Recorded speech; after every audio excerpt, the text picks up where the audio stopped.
Ya no te necesito. Sentí que la piel se me congelaba cuando revelé mi testamento secreto.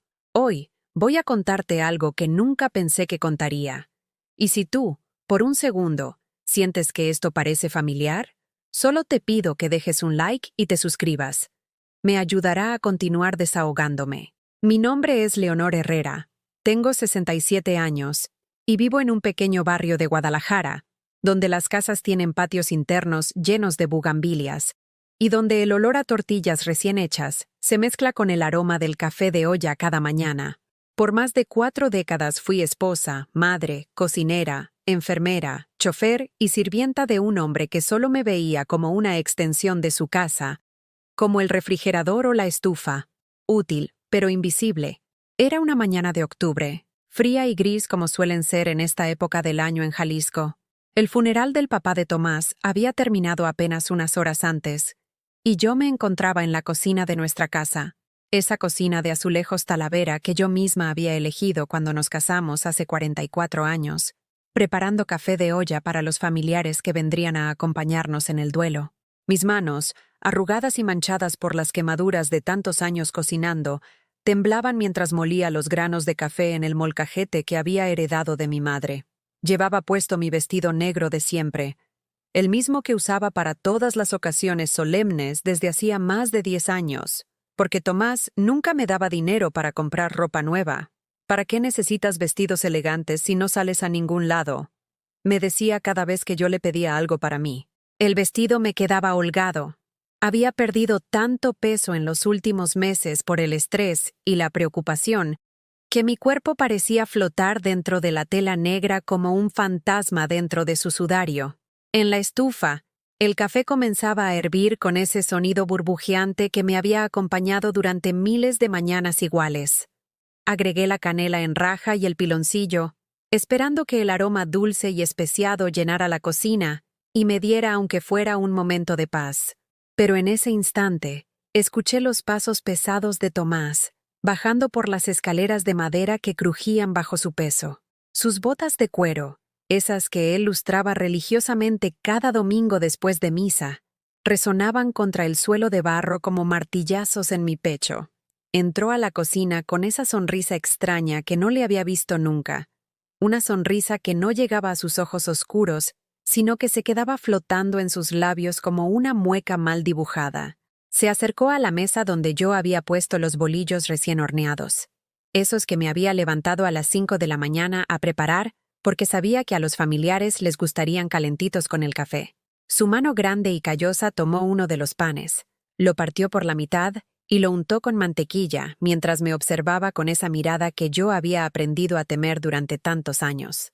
«Leonor», me dijo con ese tono falsamente casual que usaba cuando quería herirme, pero sin que pareciera intencional, mientras mordía el bolillo que yo misma había amasado, horneado y servido. «Ya no tienes que preocuparte por limpiar más esta casa. No es que vayas a vivir aquí mucho más tiempo». Las palabras cayeron sobre mí como agua helada. Mi mano se quedó paralizada sosteniendo la cuchara de madera con la que estaba revolviendo el café. Pensé que había escuchado mal, que el dolor de haber perdido a mi suegro me estaba jugando una mala pasada. Don Aurelio había sido el único en esa familia que me trataba con respeto, que me preguntaba cómo estaba, que agradecía mis comidas dominicales con una sonrisa genuina. «¿Qué dijiste?», le pregunté, mi voz apenas un susurro que se perdía entre el borboteo del café y el ruido de la calle que se filtraba por la ventana abierta. Tomás masticó lentamente, saboreando cada bocado como si fuera el último pan que fuera a comer en su vida, o como si estuviera saboreando mi confusión y mi miedo. Sus ojos me recorrieron de arriba a abajo con desprecio, deteniéndose en mis zapatos gastados, en mi delantal manchado, en mis manos temblorosas. «Lo que oíste, mujer. Esto ya no es tu casa por mucho tiempo más». El café se derramó. Mi mano había comenzado a temblar tan violentamente que la olla se inclinó y el líquido oscuro y aromático se esparció por toda la estufa, creando un charco humeante que llenó la cocina de vapor y del sonido siseante del líquido al tocar el metal caliente. Pero yo no podía moverme. Era como si mis pies hubieran echado raíces en el suelo de barro. como si mi cuerpo hubiera decidido convertirse en estatua para no tener que procesar lo que estaba escuchando. ¿De qué hablas, Tomás? Insistí, limpiando automáticamente el café derramado con un trapo que saqué del delantal, mis movimientos mecánicos después de tantos años de limpiar, cocinar, servir sin ser vista ni valorada. Él terminó su bolillo, se limpió las manos en una servilleta de papel y me miró con esa sonrisa cruel que ahora reconozco como la expresión de un hombre que había estado esperando este momento durante años, tal vez décadas. Hablamos después del velorio, Leonor. Tengo cosas que contarte. Y se fue, dejándome sola en esa cocina que olía a café quemado y a miedo, con el corazón golpeándome las costillas como un pájaro enjaulado que quiere escapar. Mis ojos se llenaron de lágrimas que no me permití derramar porque los familiares estaban por llegar, porque tenía que servir el café, porque una mujer de mi generación no llora en la cocina mientras los hombres toman las decisiones importantes en la sala. Esa tarde, en el velorio de don Aurelio, vi cómo el abogado de la familia se acercó a Tomás y le susurró algo al oído. Vi cómo los ojos de mi esposo se iluminaron con una luz que nunca había visto dirigida hacia mí, una luz de ambición y de satisfacción que me heló la sangre. Vi cómo asintió varias veces, cómo apretó la mano del licenciado con fuerza, cómo miró hacia donde yo estaba sirviendo café a las señoras enlutadas, como si fuera a una mosca que finalmente podría espantar de su comida. Cuando regresamos a casa esa noche, después de que los últimos familiares se habían ido y yo había lavado todas las tazas, todos los platos, todas las cucharitas que habían usado para endulzar su café, Tomás me encerró en la cocina. Literalmente cerró la puerta y se quedó parado frente a ella, bloqueándome la salida con su cuerpo grande y amenazante. «Son 21 millones de pesos, Leonor», me dijo con una sonrisa que transformó su cara en algo irreconocible, algo que me daba miedo. Mi papá lo dejó todo a mi nombre. La casa de Zapopan, el terreno en Puerto Vallarta, las cuentas de banco, todo. Ya no te necesito. Las palabras salieron de su boca como balas dirigidas directamente a mi corazón. 21 millones de pesos. Una fortuna que yo nunca había sospechado que existía. Dinero que habría cambiado nuestras vidas si hubiera sido compartido, si hubiera sido usado para construir algo juntos. Pero no, era suyo. Solo suyo. ¿Qué significa eso?, pregunté, aunque en el fondo de mi alma ya sabía la respuesta. Significa, querida esposa, dijo arrastrando las palabras como si fueran miel envenenada, que después de 44 años fingiendo que me importas, finalmente puedo vivir la vida que merezco. Sin ti. La cocina se volvió más pequeña, el aire más espeso, la realidad más cruda. En ese momento comprendí que todo lo que había creído sobre mi matrimonio, sobre mi familia, sobre mi lugar en el mundo, había sido una mentira tan elaborada y tan cruel que me dolía físicamente aceptarla. Esa noche no pude dormir. Me quedé sentada en el borde de la cama que habíamos compartido durante 4 décadas, mirando las fotografías que colgaban de la pared. Nuestra boda en la Catedral de Guadalajara, donde yo llevaba el vestido blanco que mi mamá había cosido a mano durante 3 meses. Los bautizos de Lucas y Javier, mis 2 hijos, donde yo sonreía cargando a mis bebés, mientras Tomás posaba rígido con su traje dominical. Las primeras comuniones, las graduaciones, los cumpleaños donde siempre aparecía yo, sirviendo el pastel que había horneado desde las 5 de la mañana. En cada fotografía, yo estaba ahí, cocinando, cargando, limpiando, sonriendo. Pero ahora, viéndolas con estos ojos nuevos que la crueldad me había regalado, me di cuenta de algo devastador.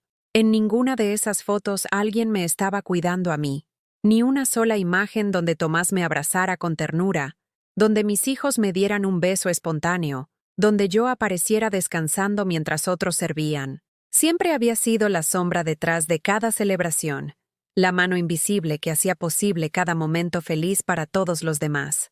Recordé cuando Lucas tenía 8 años y se enfermó de neumonía.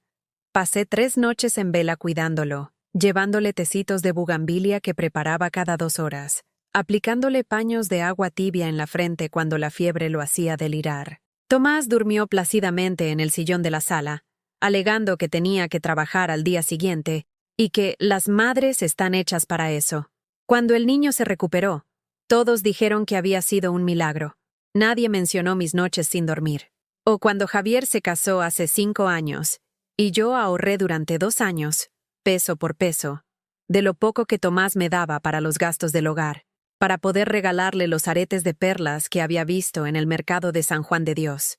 Aretes que su esposa usó ese día y que nunca volvió a ponerse. Cuando la vi en las fotos de Facebook con otras joyas más caras, comprendí que mi regalo había sido solo un estorbo elegante. Y la vez que Tomás se quebró la pierna bajando del techo donde había estado arreglando las tejas después de la temporada de lluvias. Durante 2 meses lo atendí como a un rey. Le llevaba el desayuno a la cama, lo ayudaba a bañarse, le masajeaba la pierna cuando le dolía por las noches. Nunca escuché un «gracias». Cuando se recuperó, lo primero que hizo fue ir al billar con sus amigos, dejándome sola con una montaña de ropa sucia y la despensa vacía. Pero tal vez el recuerdo más doloroso era el de mi cumpleaños número 60. Yo había esperado todo el día algún gesto, alguna sorpresa pequeña. Preparé mi propio pastel de 3 leches porque sabía que a la familia le gustaba. Puse la mesa con el mantel bordado que había hecho cuando era joven. Encendí las velas que había comprado con mis propios ahorros. Cuando llegó la hora de la cena, todos comieron mi pastel, cantaron las mañanitas desafinadamente, y luego se fueron a ver la televisión. Ningún regalo, ninguna palabra especial, ni siquiera levantaron los platos. Me quedé sola en la cocina, recogiendo los restos de mi propia celebración, preguntándome cuándo había dejado de importar tanto que ya ni siquiera fingían valorarme. La mañana siguiente a la revelación de Tomás, desperté con los ojos hinchados y una certeza que me dolía en el pecho como una astilla clavada. Durante 44 años, había estado casada con un extraño que me había usado como su empleada personal gratuita, y había criado a 2 hijos que habían aprendido a tratarme exactamente igual. Lucas, mi hijo mayor, trabaja en una empresa de tecnología en la zona rosa de la ciudad. Gana bien, maneja un coche del año, vive en una casa bonita en Providencia. Pero cada vez que venía a visitarme, lo único que hacía era revisar su teléfono mientras yo le servía su comida favorita. Carne en su jugo con frijoles refritos y tortillas hechas a mano. «Está rica, ma», me decía sin siquiera levantar la vista de la pantalla. Y cuando terminaba de comer, se iba sin ayudarme a recoger, alegando que tenía cosas importantes que hacer. Javier, el menor, había heredado el desprecio sutil de su padre. Cuando yo le pedía que me llevara al doctor porque me dolían mucho las rodillas de tanto estar parada, él suspiraba como si le estuviera pidiendo que escalara el Cerro del Cuatro. «¿No puede llevarte, Lucas? Yo tengo mucho trabajo». Siempre tenía mucho trabajo para ayudar a su madre, pero nunca demasiado para pedirme que le cuidara a sus hijos los fines de semana, mientras él y su esposa se iban a Mazamitla o a Tequila a desestresarse. Esa mañana, preparé el desayuno como había hecho durante más de 16,000 mañanas. Huevos rancheros con salsa verde que molía yo misma en el molcajete, frijoles refritos, tortillas calentitas recién bajadas del comal. El café de olla burbujeaba en la estufa, llenando la casa de ese aroma que había sido la banda sonora de mi vida adulta. Tomás bajó a desayunar como si nada hubiera pasado, como si la noche anterior no me hubiera destroñado el alma con sus palabras. Se sentó en su lugar de siempre, en la cabecera de la mesa, y esperó a ser servido como había hecho cada día durante más de 4 décadas. Pero por primera vez en mi vida, me quedé parada junto a la estufa, observándolo. «¿Vas a traer el desayuno o qué?», me preguntó con esa irritación que reservaba para cuando yo no cumplía con sus expectativas de servicio instantáneo. «¿Por qué no te lo sirves tú?», le contesté, y las palabras salieron de mi boca antes de que pudiera detenerlas. Se quedó helado, con la cuchara a medio camino hacia la taza de café. En 44 años de matrimonio, yo nunca le había contestado así. Nunca había cuestionado su derecho a ser servido como un rey en su propio castillo. «¿Qué dijiste?». Su voz tenía un filo peligroso, el mismo tono que usaba cuando los empleados de su taller mecánico cometían errores. «Pregunté que por qué no te sirves tú solo». Tienes 2 manos que funcionan perfectamente. Tomás se levantó de la silla tan bruscamente que ésta se tambaleó hacia atrás. Su cara se puso roja. Las venas del cuello se le marcaron como cables tensados. Por un momento pensé que iba a gritarme, tal vez algo peor, pero en lugar de eso, se rió. Una risa fría, sin humor, que me hizo sentir más pequeña que cualquier grito. Ah, ya veo. La señora se cree muy valiente ahora, pues para que sepas, Leonor, mientras vivas bajo mi techo, vas a hacer lo que siempre has hecho. Y si no te gusta, ya sabes dónde está la puerta. Se acercó a mí, tanto que pude oler su aliento agrio de café y cigarros. Pero recuerda algo. Cuando salgas por esa puerta, no regresas. Y tampoco esperes que tus hijos te abran la suya. Ellos saben de qué lado les conviene estar. Sus palabras cayeron sobre mí como piedras, porque tenía razón en algo terrible. Mis hijos habían aprendido a verme como él me veía, como la mujer que estaba ahí para servirlos, para resolver sus problemas, para pedirles nada a cambio. ¿Cómo iban a defenderme si nunca habían tenido que valorar lo que yo hacía por ellos? Esa tarde, mientras Tomás se había ido al taller y la casa quedó sumida en ese silencio pesado que precede a las tormentas, me senté en la sala con una taza de té de manzanilla entre las manos. Era la misma sala donde había jugado con mis hijos cuando eran pequeños, donde había zurcido calcetines mientras veía las telenovelas de las 8, donde había esperado despierta tantas noches a que Tomás regresara de sus juntas de trabajo, que siempre terminaban oliendo a perfume barato. Por primera vez en décadas, la casa estaba en silencio total, sin niños gritando, sin televisión encendida, sin el ruido constante de alguien necesitando algo de mí. Y en ese silencio, escuché algo que había olvidado que existía. El sonido de mis propios pensamientos. Me di cuenta de que no recordaba la última vez que había hecho algo solo porque yo quería hacerlo. Todo en mi vida había estado determinado por las necesidades de otros. Qué cocinar según los gustos de Tomás. Qué comprar según el presupuesto que él me asignaba. Cómo vestirme para no avergonzarlo frente a sus conocidos. Qué opinar para no contradecirlo en público. ¿Cuándo había sido la última vez que alguien me había preguntado qué quería yo? ¿Qué me gustaba a mí? ¿Qué soñaba para mi propia vida? La respuesta me golpeó con una claridad brutal. Nunca. En 67 años de vida, nadie me había hecho esas preguntas. Ni siquiera yo misma. 2 semanas después de esa conversación en la cocina, las cosas empeoraron de maneras que yo no había imaginado posibles. Tomás había empezado a tratarme como si fuera un mueble viejo que estorbaba, pero que todavía no se decidía a tirar a la basura. Me hablaba en tercera persona cuando sus amigos venían a la casa. Ella va a traerles las cervezas. Ella les puede hacer unas quesadillas. Como si yo fuera una empleada doméstica que ni siquiera merecía ser reconocida con un nombre. Pero lo que más me dolía era el silencio. Tomás había dejado de contestarme cuando le dirigía la palabra directamente. Si le preguntaba si quería más café, él miraba al vacío como si una mosca hubiera zumbado cerca de su oído. Si le comentaba que necesitaba dinero para el súper, él sacaba un billete arrugado y lo dejaba sobre la mesa sin siquiera voltear a verme, como si estuviera dejando propina en un restaurante barato. Una tarde de noviembre, mientras barría el patio trasero donde crecían las plantas de Jamaica y hierbabuena que había cultivado durante años, escuché voces que venían de la sala. Tomás estaba hablando por teléfono con alguien, y aunque traté de no escuchar, sus palabras llegaron hasta mí como puñales envueltos en terciopelo. Sí, licenciado, ya está todo decidido. En diciembre quiero que esté fuera. No, no me importa a dónde vaya. Eso ya no es mi problema. Claro que sí. Después de tantos años uno tiene derecho a rehacer su vida, ¿no le parece? Se reía de una manera que no le había escuchado nunca. Una risa ligera, casi juvenil, como si se hubiera quitado un peso enorme de los hombros, como si yo hubiera sido ese peso. ¿La pensión? Ay, licenciado, con lo que va a recibir tiene más que suficiente para vivir modestamente. No es como si estuviera acostumbrada a lujos. La escoba se me resbaló de las manos y cayó sobre las macetas de barro, haciendo un ruido seco que resonó por todo el patio. Pensión. Estaba hablando de darme una pensión, como si fuera su empleada que después de décadas de servicio merecía una jubilación miserable. Esa noche, cuando puse su cena sobre la mesa, sopa de tortilla con queso rallado y crema, pollo en mole poblano que había tardado 3 horas en preparar, y frijoles de la olla, él comió en silencio absoluto mientras veía las noticias en la televisión que había colocado de manera que pudiera verla desde su lugar en la mesa.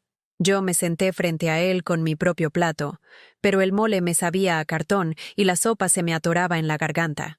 «Tomás», le dije, mi voz apenas un susurro que tenía que competir con el volumen de la televisión. «Escuché tu conversación de esta tarde». Él siguió masticando como si no hubiera hablado. Sus ojos permanecieron fijos en la pantalla donde el conductor del noticiero anunciaba el clima para el día siguiente. «Te estoy hablando», insistí, esta vez con más fuerza. Nada, ni siquiera el parpadeo de reconocimiento. Era como si hubiera desarrollado la habilidad sobrenatural de borrarme de la realidad mientras yo estaba sentada justo frente a él. Me levanté de la mesa, fui a la televisión y la apagué. El silencio que siguió fue tan denso que podía sentirlo presionando contra mis oídos. «¿Qué carajo crees que estás haciendo?» Su voz salió con una furia fría que me hizo retroceder instintivamente. «Tratando de tener una conversación con mi esposo», le respondí, sorprendida por la firmeza en mi propia voz. «¿Tu esposo?» Se limpió la boca con la servilleta y me miró con una sonrisa que no tenía nada de amable. «Qué interesante que ahora te acuerdes de que soy tu esposo, porque yo ya me olvidé de que tú eres mi esposa». Las palabras me golpearon como una bofetada. «¿Qué significa eso?» «Significa, querida Leonor, que una esposa es alguien que un hombre elige tener a su lado, alguien que le aporta algo a su vida. Tú no eres más que ¿cómo decirlo? Un error administrativo que he estado postergando corregir». Se levantó de la mesa, dejando su plato a medio terminar, y se dirigió hacia las escaleras. Antes de subir, se volteó hacia mí una última vez. «Para diciembre, quiero que tengas tus cosas listas. Te voy a dar 20,000 pesos para que te busques un departamento. Es más generoso de lo que te mereces, considerando que nunca trabajaste ni aportaste un peso a esta casa». Nunca trabajé. Las palabras se clavaron en mi cerebro como astillas ardiendo. 44 años cocinando, limpiando, lavando, planchando, cuidando enfermos, criando niños, administrando el hogar con el presupuesto miserable que él me daba, y según él, nunca había trabajado. Esa noche no pude quedarme en la casa. Por primera vez en mi vida adulta, salí a caminar por el barrio después de las 10 de la noche, algo que nunca me había atrevido a hacer por miedo a lo que dirían los vecinos, por miedo a que Tomás me regañara por andar de callejera a horas indecentes. Caminé por las calles empedradas donde había vivido durante más de 4 décadas.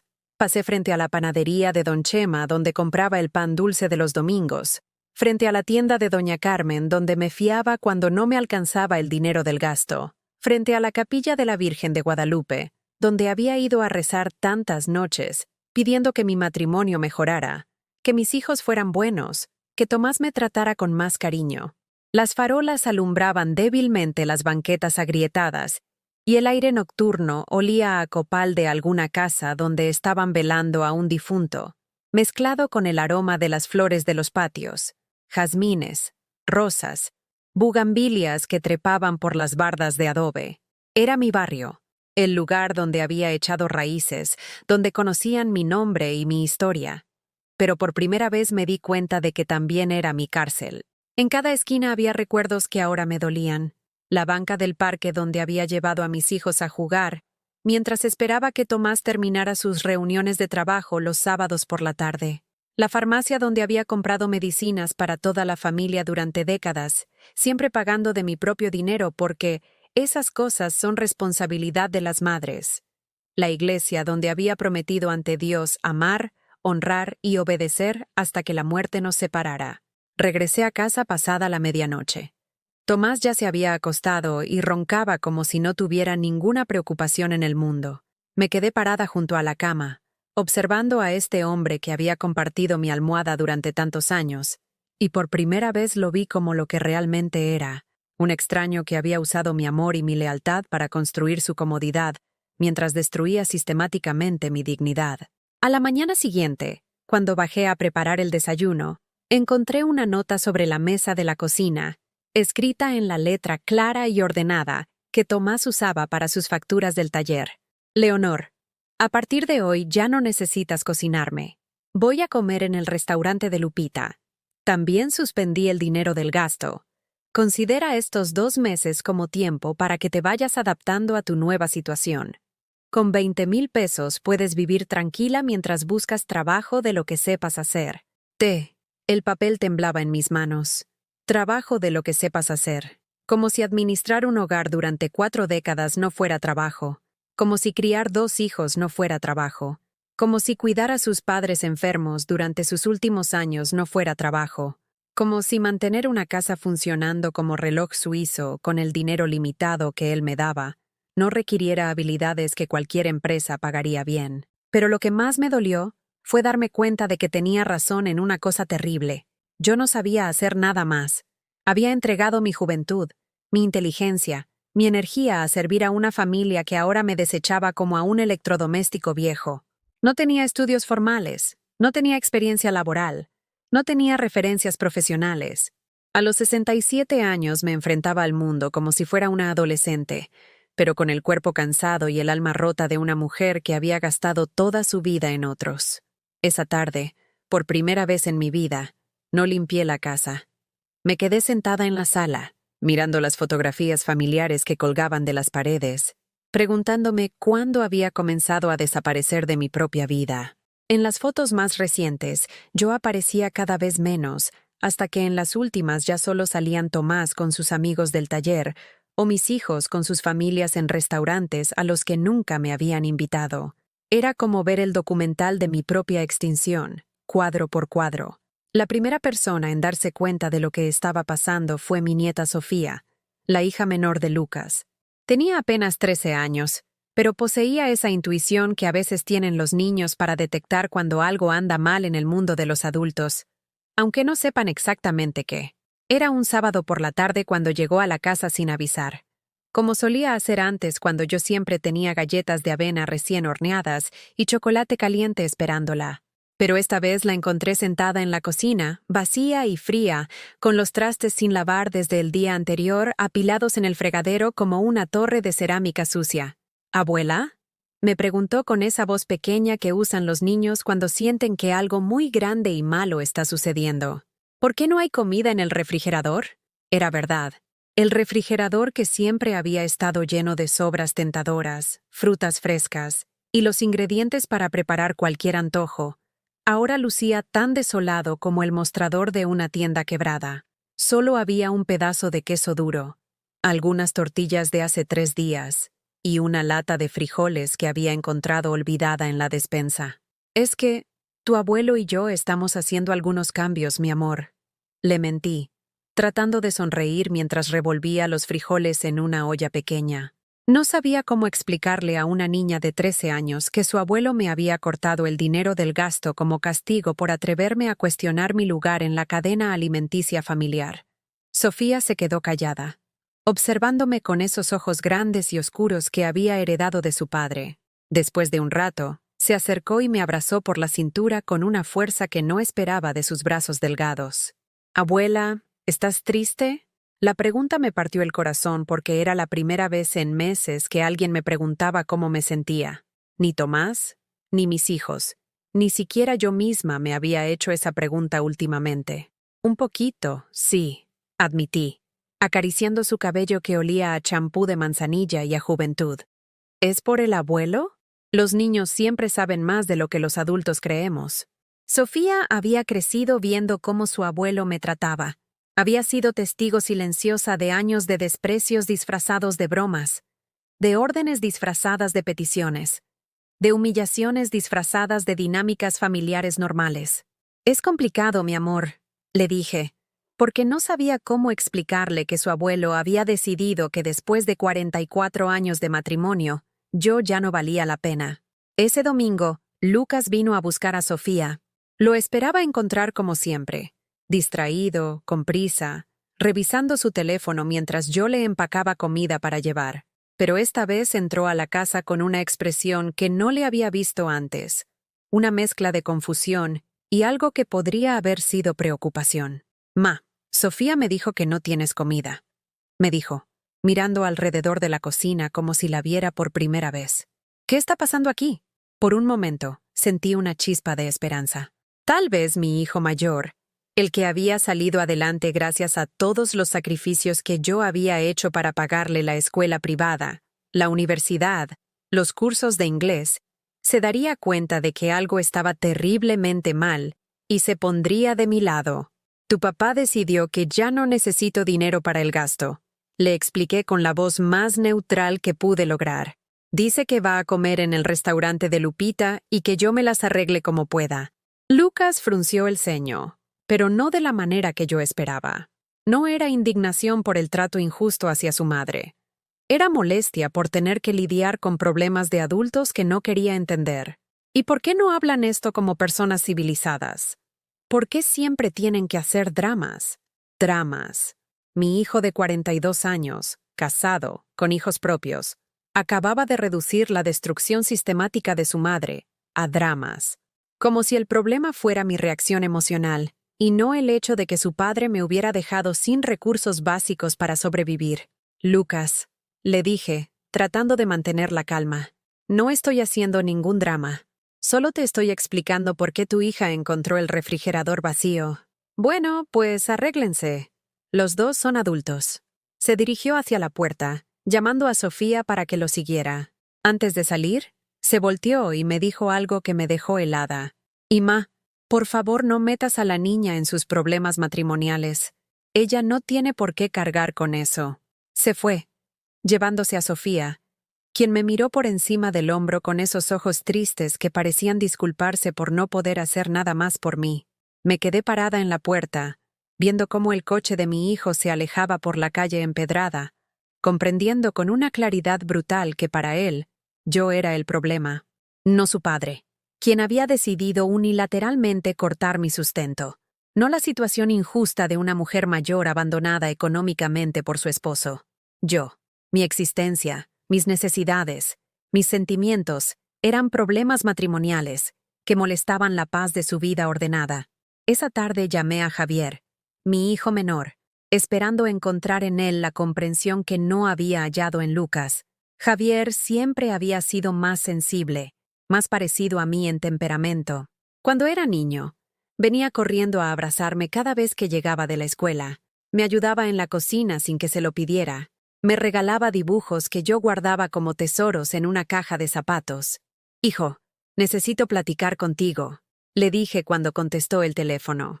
Ay, ma, estoy en el trabajo. ¿Es urgente? Es sobre tu papá y yo. Escuché un suspiro profundo del otro lado de la línea. El suspiro de alguien que ya sabía que su tarde tranquila estaba a punto de complicarse. ¿Qué pasó ahora? Ahora, como si fuera la enésima vez que yo lo molestaba con problemas inventados, como si tuviera el hábito de llamarlo para quejarme sin razón. Le expliqué la situación, el dinero cortado, la amenaza de desalojo en diciembre, los 20,000 pesos que su padre consideraba suficientes para que una mujer de 67 años comenzara una vida nueva sin recursos, sin trabajo, sin habilidades laborales reconocidas. Cuando terminé, hubo un silencio largo.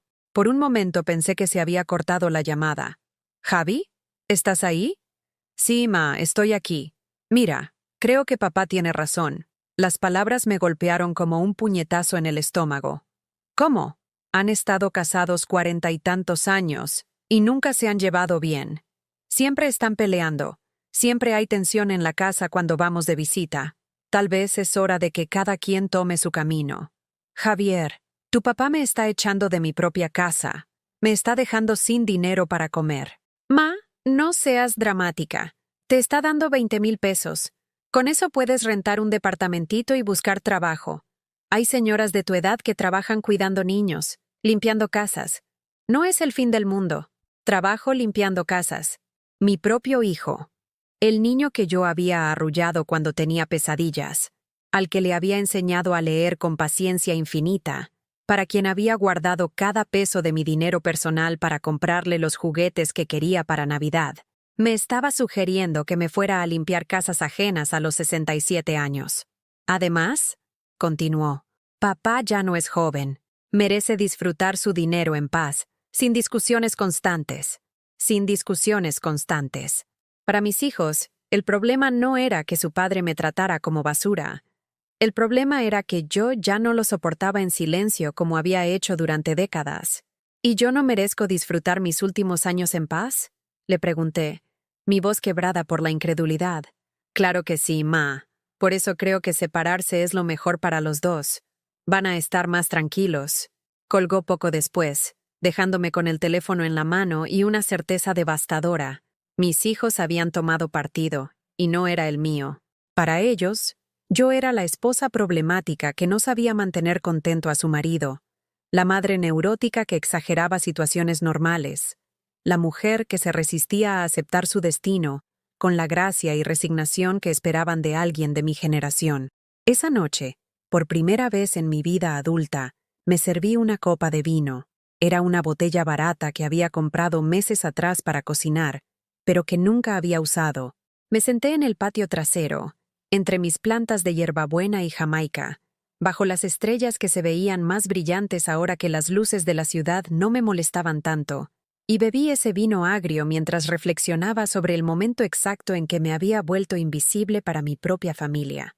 El vino me supo amargo, pero no tanto como la verdad que estaba comenzando a aceptar. Estaba completamente sola.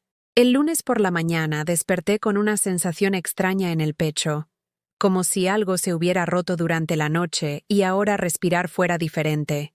No era dolor exactamente, sino más bien la ausencia de un peso que había cargado durante tantos años, que ya no recordaba cómo era vivir sin él. Me levanté temprano, como había hecho durante más de 16,000 mañanas, pero esta vez no fui directo a la cocina a preparar café.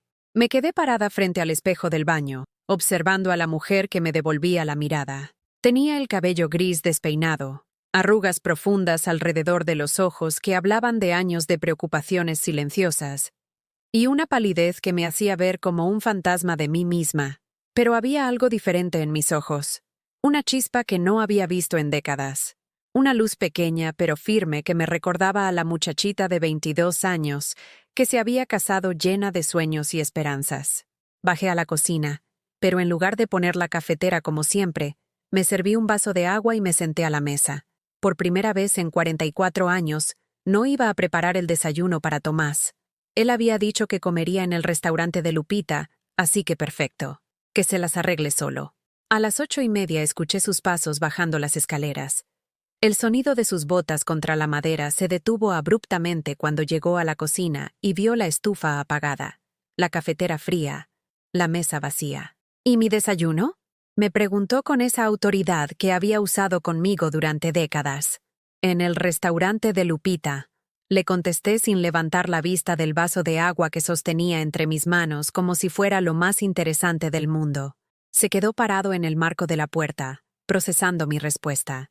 Creo que esperaba que fuera una rabieta temporal, uno de esos momentos de rebeldía que las esposas sumisas tienen de vez en cuando antes de volver a su lugar habitual. Leonor, no juegues conmigo. No estoy jugando, Tomás. Tú dijiste que ya no necesitabas que te cocinara. Estoy respetando tu decisión. La confusión en su rostro fue casi cómica. Había esperado lágrimas, súplicas, tal vez un berrinche. No había esperado obediencia tranquila a sus propias reglas. Se fue sin decir nada más. Y yo me quedé sentada en esa cocina silenciosa, sintiendo por primera vez en décadas el placer extraño de no tener que hacer nada para nadie más que para mí misma. Esa tarde tomé una decisión que me sorprendió incluso a mí. Agarré el teléfono y marqué un número que había encontrado en la sección de clasificados del periódico. Señora, busca trabajo medio tiempo, cuidado de niños o adultos mayores. Referencias disponibles. La mujer que contestó se llamaba Isabel Ruiz. Tenía 72 años y vivía sola en una casa pequeña en la colonia Santa Tere, a unas cuantas calles de la mía. Me explicó que necesitaba ayuda con las tareas domésticas más pesadas, porque se había caído unas semanas atrás y todavía tenía problemas con la cadera. ¿Tiene experiencia en el cuidado de casas?, me preguntó. Casi me reí. Señora, Tengo 67 años y he cuidado mi casa durante 44 años. Creo que tengo suficiente experiencia. ¿Y por qué busca trabajo a su edad si no es indiscreción? La pregunta me tomó por sorpresa. No había pensado en cómo iba a explicar mi situación, sin sonar como la mujer patética y abandonada que efectivamente era. Mi esposo y yo estamos pasando por algunos cambios. Le dije finalmente. Necesito empezar a valerme por mí misma. Hubo una pausa larga del otro lado de la línea. Después, Isabel habló con una suavidad que no había escuchado en meses. «Mija, ven mañana en la tarde. Vamos a platicar». La casa de Isabel era pequeña pero acogedora, con paredes pintadas de amarillo claro y un jardín delantero lleno de macetas con geranios rojos y blancos. Me abrió la puerta una mujer menuda, de cabello completamente blanco recogido en un chongo sencillo, con arrugas que hablaban de una vida que había incluido muchas sonrisas. «¿Leonor?», me preguntó, y cuando asentí, me sonrió de una manera que me hizo sentir como si fuera una visita esperada, no una extraña desesperada buscando trabajo. Entramos a su sala, donde me ofreció café de olla y galletas de nuez que había hecho esa mañana. El café estaba delicioso, con ese sabor a canela y piloncillo que me recordaba a las mañanas de mi infancia en casa de mi abuela. «Cuéntame qué pasa, mija», me dijo después de que nos acomodamos en su sofá de tela floreada. Y algo en su tono, en la manera como me miraba sin juzgar, hizo que las palabras comenzaran a salir solas. Le conté todo: la herencia, las palabras crueles de Tomás, el dinero cortado, la indiferencia de mis hijos, la soledad aplastante de descubrirme invisible en mi propia familia. Isabel me escuchó sin interrumpir, asintiendo de vez en cuando, haciendo pequeños sonidos de comprensión que me alentaban a seguir hablando. Cuando terminé, se quedó callada por un momento, mirando por la ventana hacia su jardín donde un colibrí bebía del agua de una fuente pequeña de cerámica. «¿Sabes qué es lo que más me llama la atención de tu historia?», me preguntó finalmente. Negué con la cabeza. «Que en todo lo que me acabas de contar, no mencionaste ni una sola vez lo que tú quieres. Todo ha sido sobre lo que él quiere, lo que tus hijos piensan, lo que esperan de ti. Pero, ¿qué quieres tú, Leonor?». La pregunta me dejó muda. Literalmente no sabía cómo responder porque no recordaba la última vez que alguien me había preguntado qué quería yo, o la última vez que yo misma me había hecho esa pregunta. «No estoy segura», admití, sintiéndome como una niña que acabara de descubrir que no sabía su propio nombre. «Pues entonces ese va a ser tu primer trabajo», me dijo Isabel con una sonrisa. «Averiguar qué quiere Leonor. Y mientras tanto, si te parece, puedes ayudarme aquí unas horas al día. No puedo pagarte mucho, pero algo es algo, ¿no?». Esa noche regresé a casa sintiéndome diferente. No era felicidad exactamente, porque todavía cargaba el dolor de todo lo que había perdido, pero sí era algo parecido a la esperanza, una sensación de que tal vez, solo tal vez, mi vida no se había terminado con el rechazo de Tomás. Encontré la casa a oscuras. Tomás había llegado y se había ido directo a su recámara sin encender las luces de la planta baja. Me serví otro vaso de ese vino barato y me senté en el patio, entre el aroma de mis plantas de Jamaica y hierbabuena, pensando en la pregunta que Isabel me había hecho. ¿Qué quería yo? Cuando tenía 20 años, quería una familia amorosa, hijos que me respetaran, un esposo que me viera como su compañera de vida, no como su empleada personal. Había querido viajar, conocer la playa, tal vez aprender a manejar, tener amigas con las que platicar de algo más que recetas de cocina y problemas de hijos. Pero en algún momento había dejado de querer cosas para mí y había empezado a existir solo en función de lo que otros necesitaban de mí. Me había vuelto tan buena siendo la mujer que todos esperaban que fuera, que había olvidado completamente quién era yo cuando nadie me estaba viendo. Esa noche, por primera vez en décadas, soñé con cosas que no tenían nada que ver con mi familia. Soñé que estaba parada en una playa, con el viento salado revolviéndome el cabello, sin tener que preocuparme por llegar a casa a tiempo para preparar la cena. Soñé que entraba a una librería y compraba libros solo porque me daban ganas de leerlos, sin tener que justificar el gasto ante nadie. Soñé que despertaba en las mañanas sin una lista mental de tareas que hacer para otros, sin el peso constante de ser responsable por la felicidad y comodidad de todo el mundo, excepto la mía. Cuando desperté, el sueño se sentía tan real que por unos segundos no supe dónde estaba. Después recordé, seguía en la misma cama, en la misma casa, con el mismo hombre que me despreciaba roncando a mi lado. Pero algo fundamental había cambiado durante la noche. Ya no me daba miedo imaginar una vida sin él. Durante las siguientes 3 semanas, mi vida tomó un ritmo que no había experimentado jamás. Cada mañana me levantaba, me preparaba mi propio desayuno, café de olla y pan tostado con mermelada de fresa, y a las 10 caminaba las 6 calles que separaban mi casa de la de Isabel. El recorrido se había vuelto mi momento favorito del día. Pasaba por el mercado de la colonia donde los vendedores ya me saludaban por mi nombre, por la tortillería donde el aroma de las tortillas recién hechas se mezclaba con el sonido de las máquinas, por la paletería donde don Jacinto me regalaba sonrisas y comentarios sobre el clima. En casa de Isabel, las mañanas transcurrían con una paz que había olvidado que existía. Limpiaba, cocinaba, organizaba sus medicinas y regaba sus plantas mientras ella me contaba historias de su vida. Isabel había sido maestra de primaria durante 40 años. Había viajado por varios estados de México. Había criado sola a 3 hijos después de que su esposo muriera en un accidente cuando ella tenía 35 años.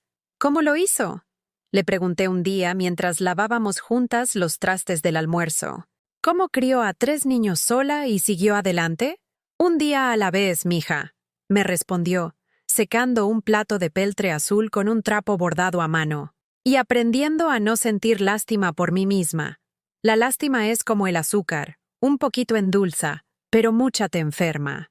Sus palabras se me quedaron grabadas porque me di cuenta de que yo había estado viviendo de lástima por mí misma durante décadas. Lástima por ser la esposa no valorada. Lástima por ser la madre tomada por sentado. Lástima por ser la mujer invisible. Pero la lástima no había cambiado nada. Solo me había mantenido paralizada en mi miseria. Por las tardes, después de terminar mi trabajo con Isabel, en lugar de regresar directo a casa, comencé a caminar por el centro de Guadalajara. Había vivido en esta ciudad toda mi vida adulta, pero nunca había tenido tiempo de conocerla realmente. Siempre había estado corriendo de una responsabilidad a otra, del mercado a la casa, de la casa a la escuela de los niños, de la farmacia de vuelta a casa para cocinar la cena. Descubrí la belleza del Instituto Cultural Cabañas, donde me sentaba en el patio central a observar los murales de Orozco mientras comía un elote que compraba en la esquina. Encontré librerías pequeñas en callejones que no conocía, donde podía hojear novelas sin que nadie me preguntara para qué las quería o me recordara que tenía cosas más importantes que hacer. Un día, en una librería cerca de la catedral, compré mi primer libro en más de 20 años, Mujeres que corren con los lobos. Lo pagué con mi propio dinero, el dinero que Isabel me daba por ayudarla, y el simple acto de comprarlo me hizo sentir como una transgresora deliciosa.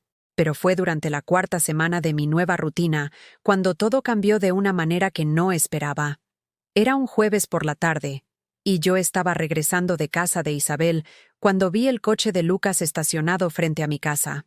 Mi corazón se aceleró, pensando que tal vez había venido a disculparse, a decirme que habían reflexionado sobre la situación y que querían apoyarme. Entré y los encontré en la sala.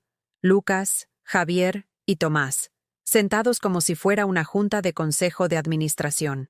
Tomás estaba en su sillón de siempre, mis hijos en el sofá, todos con expresiones serias que me hicieron sentir como una empleada que estaba a punto de ser despedida.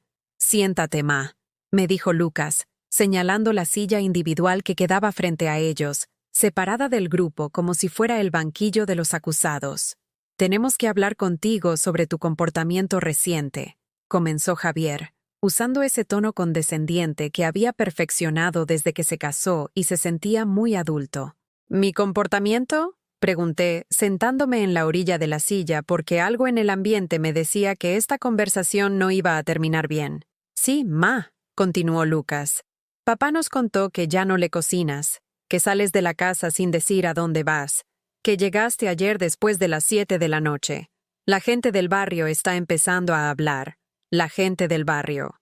Por supuesto, En el mundo de mi familia, lo que importaba no era mi bienestar o mi felicidad, sino qué pensarían los vecinos de una señora de 67 años que se atrevía a tener vida propia. Estoy trabajando, les expliqué, sorprendida por lo calmada que sonaba mi voz. Ayudo a una señora mayor con sus tareas domésticas. ¿Trabajando? La voz de Tomás sonó incrédula, como si hubiera dicho que estaba entrenando para ser astronauta. ¿Una mujer de tu edad? ¿Trabajando de sirvienta en casa ajena cuando tu lugar está aquí? Mi lugar, repetí lentamente, está donde yo decida que está. El silencio que siguió fue tan denso que se podía cortar con cuchillo. Mis 3 hombres me miraban como si acabara de blasfemar en plena misa dominical. Mamá, dijo Javier con esa paciencia forzada que se usa con niños caprichosos o ancianos seniles. Creemos que estás pasando por una crisis de mediana edad tardía. Crisis de mediana edad tardía.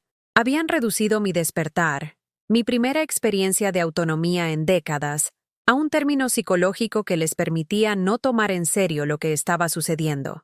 Lo que necesitas, continuó Lucas, es volver a tu rutina normal. Esto de andar de casa en casa trabajando no es digno de una señora de tu posición. ¿Y cuál es mi posición exactamente?, les pregunté, inclinándome hacia adelante en la silla. Se miraron entre ellos como si la respuesta fuera obvia. Eres la esposa de tu padre y nuestra madre, dijo Javier. Tu trabajo es cuidar esta casa y esta familia. Aunque tu padre me haya cortado el dinero del gasto y me haya dicho que me vaya en diciembre.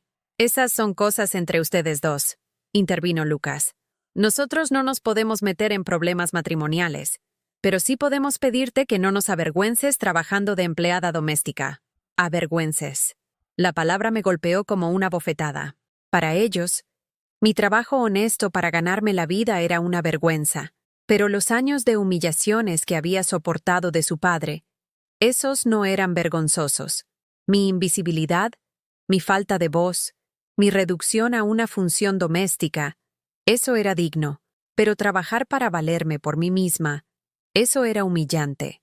Además, añadió Tomás con esa sonrisa cruel que había perfeccionado durante décadas, ya hablé con el licenciado. Los papeles del divorcio están listos. En cuanto los firmes, vas a recibir una pensión alimenticia muy generosa. 10,000 pesos mensuales.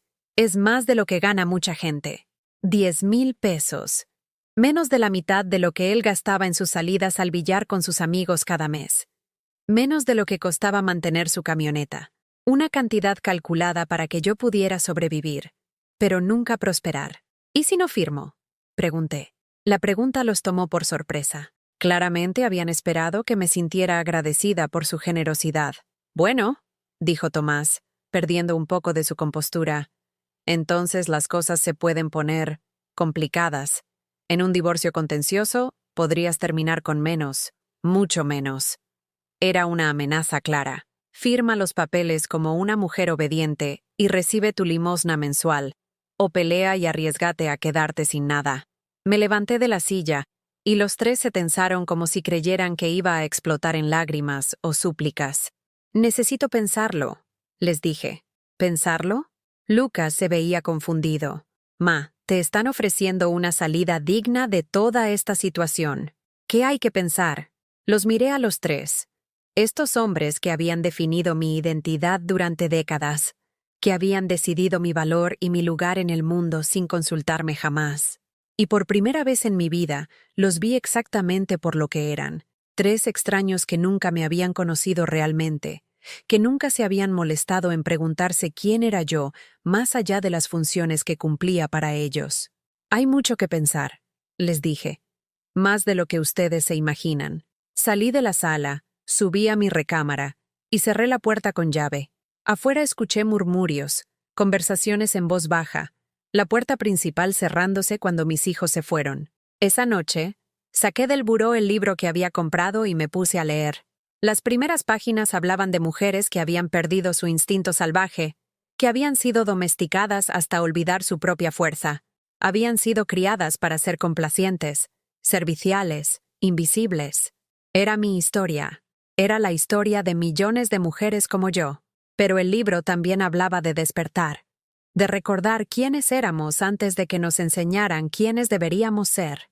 Por primera vez en 67 años, comencé a preguntarme quién había sido yo antes de convertirme en la esposa de Tomás, la madre de Lucas y Javier, la sombra silenciosa que mantenía funcionando una casa donde nadie la veía realmente. El viernes por la mañana, desperté con una claridad que me asustó por su intensidad. Era como si durante la noche hubiera ocurrido una revolución silenciosa en mi cerebro, reorganizando cada pensamiento, cada memoria, cada creencia que había tenido sobre mí misma durante décadas.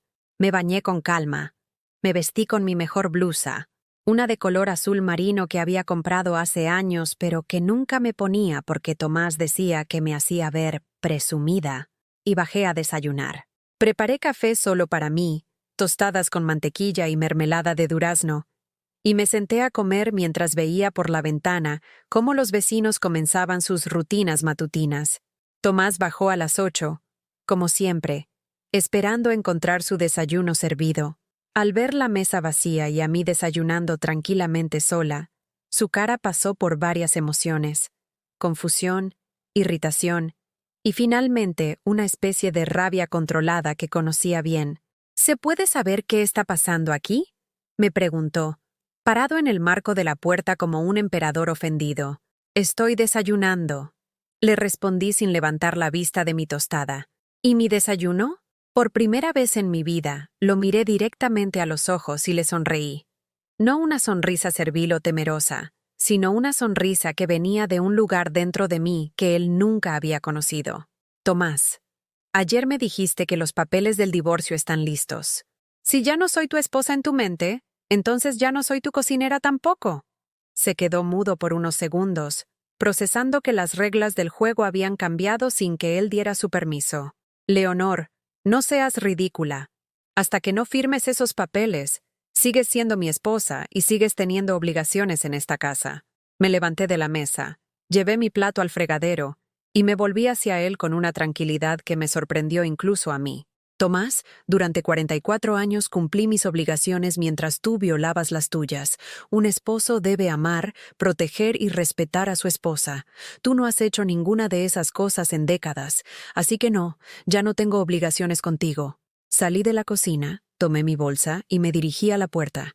Antes de salir, me volví una última vez. Y otra cosa, no voy a firmar esos papeles. No con esas condiciones ridículas que me propones. Si quieres divorciarte de mí, vas a tener que hacerlo correctamente, con una división equitativa de bienes. Esta casa también es mía.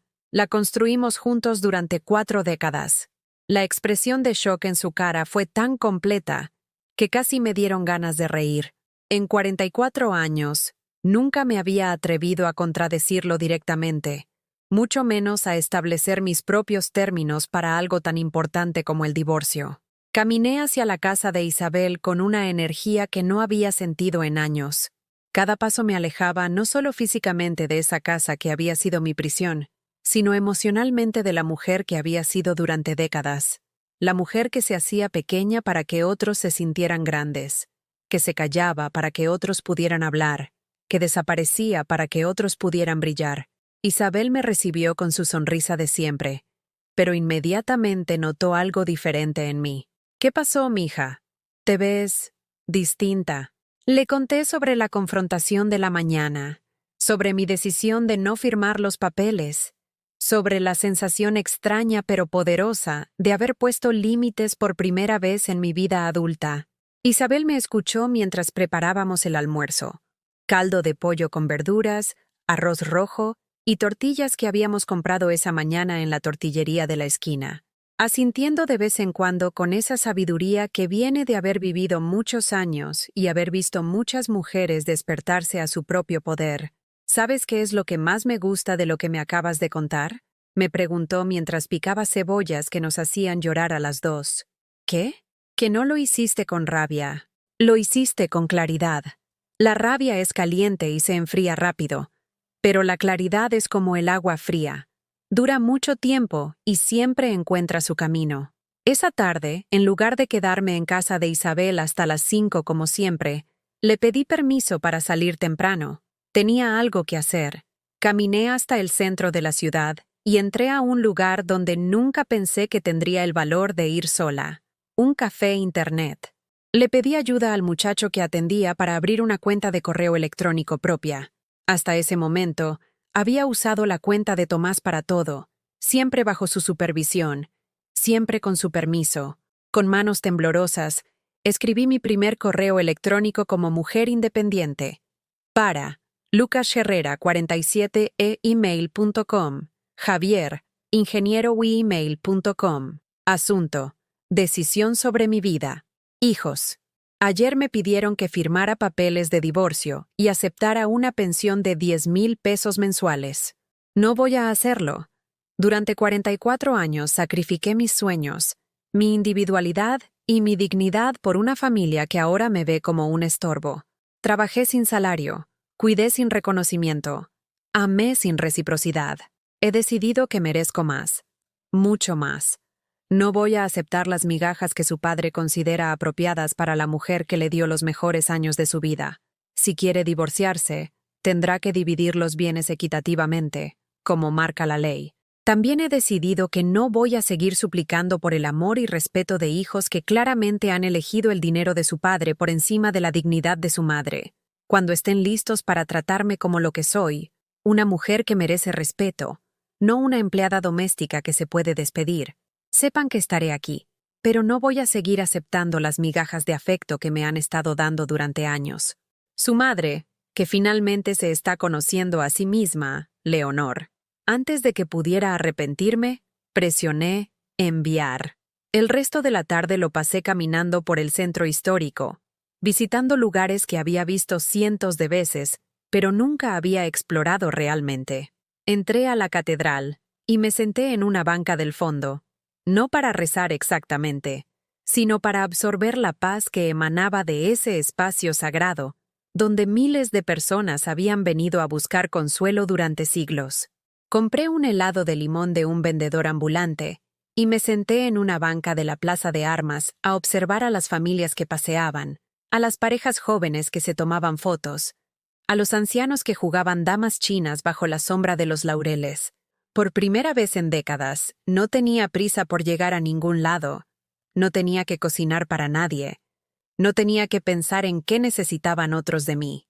Cuando el sol comenzó a ponerse, torcí el cuello hacia el cielo y vi los primeros murciélagos saliendo de sus escondites, esas criaturas que durante el día permanecen invisibles, pero que en la noche recuperan su libertad de vuelo. Me identifiqué con ellos. Regresé a casa después de las 8. La casa estaba a oscuras, pero cuando encendí las luces de la sala, encontré un sobre amarillo sobre la mesa del centro. Era una carta de un despacho de abogados. Con manos que ya no temblaban, abrí el sobre y leí: Señora Leonor Herrera de Morales, por medio de la presente, le notificamos que nuestro cliente, el señor Tomás Morales Ruiz, ha iniciado procedimientos de divorcio necesario en su contra. Tiene usted 15 días hábiles para presentar su respuesta ante el juzgado correspondiente.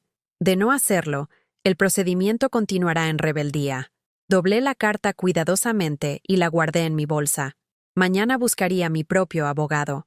Isabel me había dado el nombre de una licenciada que se especializaba en defender los derechos de las mujeres en divorcios difíciles. Esa noche, por primera vez en mi vida, no sentí miedo de estar sola en la casa. Tomás había salido, probablemente al billar a celebrar con sus amigos que finalmente se había deshecho de su carga, pero su ausencia no me produjo la ansiedad habitual. Al contrario, me sentía libre. Subí a mi recámara, saqué una maleta pequeña del closet y comencé a empacar algunas de mis pertenencias más preciadas: las fotografías de mis padres, las cartas que mi madre me había escrito cuando era joven, el rosario que había sido de mi abuela y el libro que había comprado unos días antes. No sabía exactamente cuándo me iría de esa casa, pero ya sabía que me iría, y esta vez sería por mi propia decisión, en mis propios términos, hacia una vida que por primera vez en 67 años sería completamente mía. 6 meses después, me desperté en mi pequeño departamento en la colonia americana, un lugar que había elegido yo sola, pagado con mi propio dinero, decorado según mis propios gustos por primera vez en mi vida. Las paredes eran de color durazno claro, Había plantas colgantes cerca de la ventana que daba al patio central del edificio y una pequeña mesa donde tomaba mi café cada mañana mientras leía. La licenciada Esperanza Molina había resultado ser todo lo que Isabel me había prometido. Una mujer feroz de 50 años que se especializaba en casos como el mío. Mujeres mayores que después de décadas de matrimonio descubrían que sus derechos habían sido pisoteados sistemáticamente por esposos que creían que las leyes no se aplicaban a ellos. El proceso legal había durado 4 meses de audiencias, alegatos y negociaciones tensas donde Tomás finalmente se vio obligado a reconocer que no podía simplemente deshacerse de mí con 20,000 pesos y su sonrisa condescendiente. Al final, me quedé con la mitad del valor de la casa que habíamos pagado juntos durante décadas. La mitad de sus ahorros que él había tratado de ocultar en cuentas que creía que yo no conocía. Y una pensión alimenticia decente que me permitía vivir con dignidad, no apenas sobrevivir. Pero lo más importante no fue el dinero, fue el proceso de descubrir que tenía derechos, que mi voz importaba, que después de 67 años tenía el poder de tomar decisiones sobre mi propia vida.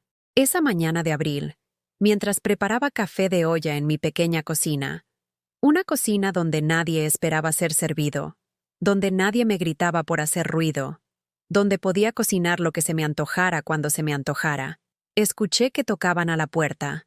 Era Sofía, mi nieta. La había visto solo un par de veces desde que me mudé.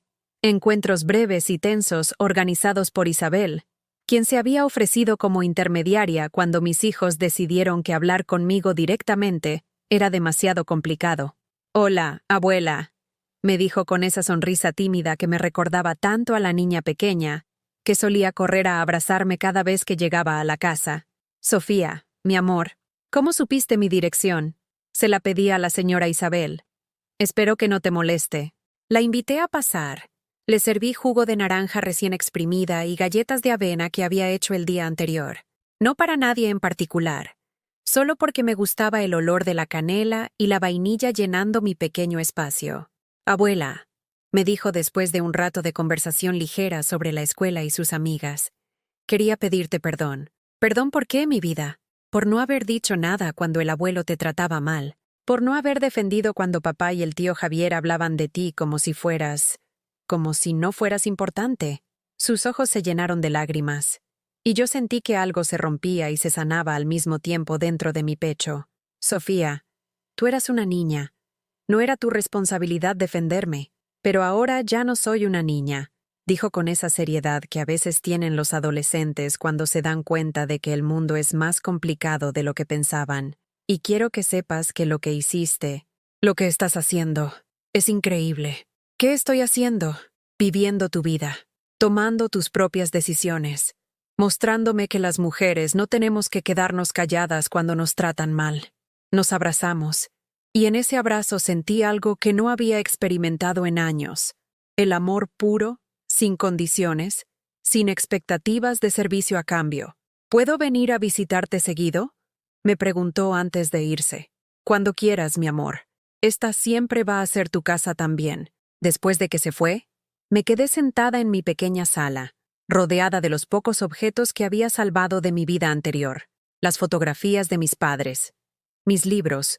Ahora tenía una pequeña biblioteca de novelas que había ido comprando cada mes, y las plantas que había rescatado del patio de la casa donde viví durante 4 décadas. Reflexioné sobre todo lo que había pasado desde aquella mañana terrible, cuando Tomás me anunció que ya no me necesitaba. En aquel momento, pensé que mi vida se había terminado. Ahora me daba cuenta de que apenas había comenzado.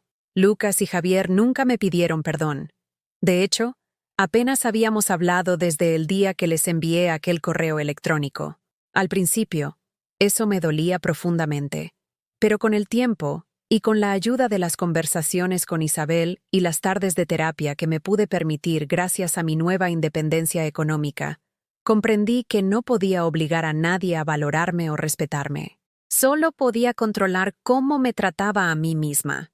Y por primera vez en mi vida, me estaba tratando bien. Había empezado a tomar clases de baile en el centro cultural del barrio.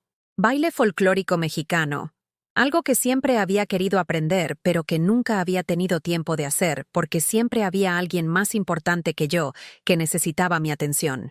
Tenía amigas nuevas, mujeres de mi edad que también habían despertado tarde a su propia valía, que se reunían conmigo los martes para tomar café y platicar de libros, de viajes que queríamos hacer, de sueños que creíamos demasiado tardío cumplir, hasta que nos dimos cuenta de que nunca es demasiado tarde para empezar. Isabel y yo nos habíamos vuelto como hermanas. Ella siguió pagándome por ayudarla con las tareas más pesadas, pero ahora nuestra relación era más de compañía mutua que de empleada y jefa. Cocinábamos juntas, caminábamos por el mercado eligiendo ingredientes para experimentos culinarios que hacíamos por puro gusto, visitábamos museos los domingos como dos turistas descubriendo su propia ciudad. Una tarde de mayo, mientras regaba mis plantas en la pequeña terraza que daba al patio central del edificio, vi llegar un taxi del cual se bajó Tomás. Mi corazón se aceleró por un momento. No de miedo, sino de curiosidad. No lo había visto desde la última audiencia en el juzgado, 4 meses atrás. Esperé a que tocara la puerta, pero en lugar de eso, simplemente se quedó parado en la entrada del edificio, mirando hacia arriba como si estuviera tratando de localizar mi departamento. Después de unos minutos, se fue. Más tarde, la señora Carmen, la portera del edificio, me contó que había preguntado por mí. Le dije que usted vivía aquí. Me explicó mientras regaba las plantas del patio central, pero que no podía darle más información sin su permiso. Se veía, no sé cómo explicarlo, como perdido. Esa noche reflexioné sobre la posibilidad de que Tomás quisiera hablar conmigo. Tal vez había venido a disculparse, a reconocer el daño que me había causado, a pedirme que considerara la posibilidad de intentar una reconciliación, pero me di cuenta de que ya no me importaba. No me importaba porque había descubierto algo revolucionario. Mi felicidad no dependía de que él me validara, me respetara o me amara. Mi felicidad dependía de mí misma, de las decisiones que tomaba cada día, de cómo elegía pasar mi tiempo, con quién decidía compartir mi energía. Durante 44 años había vivido esperando que otros me dieran permiso para ser feliz, esperando que Tomás me tratara mejor, que mis hijos me valoraran más, que la familia que había construido con tanto amor y sacrificio finalmente me devolviera aunque fuera una fracción de lo que yo había invertido en ellos. Pero la felicidad, descubrí, no es algo que otros te dan, es algo que te das a ti misma cuando finalmente decides que mereces tenerla. Esa noche, saqué mi diario. Había empezado a escribir como parte de mi proceso de sanación, y escribí una carta que nunca enviaría, pero que necesitaba escribir. Querido Tomás, viniste a buscarme hoy, pero ya no estoy disponible para ti. No de la manera que solía estarlo. Durante décadas estuve disponible para tu comodidad, tu ego, tu necesidad de sentirte superior. Estuve disponible para ser tu sombra, tu sirvienta, tu chivo expiatorio cuando las cosas no salían como querías. Ahora estoy disponible solo para mí misma, para mis sueños, mis intereses, mi crecimiento, mi paz. Si alguna vez te preguntas qué fue lo que salió mal entre nosotros, la respuesta es simple. Nunca me viste como una persona completa. Me viste como una función que cumplir, un rol que desempeñar, y yo, por mi parte, acepté esa reducción de mi humanidad porque no sabía que merecía más. Ahora sí lo sé, con cariño hacia la mujer que fui, pero sin nostalgia por la vida que dejé atrás. Leonor. Cerré el diario. Me preparé una taza de té de manzanilla y me senté en mi pequeño sillón a leer unas páginas más de la novela que tenía en la mesita de noche. Afuera, Guadalajara continuaba su ritmo nocturno, el sonido lejano del tráfico, la música que venía del café de la esquina, las voces de los vecinos que conversaban en sus patios. Pero adentro de mi pequeño departamento, por primera vez en 67 años, había algo que nunca había tenido antes. Silencio elegido, soledad escogida, paz ganada con mi propia lucha. Y me di cuenta de que eso era más valioso que cualquier herencia de 21 millones de pesos.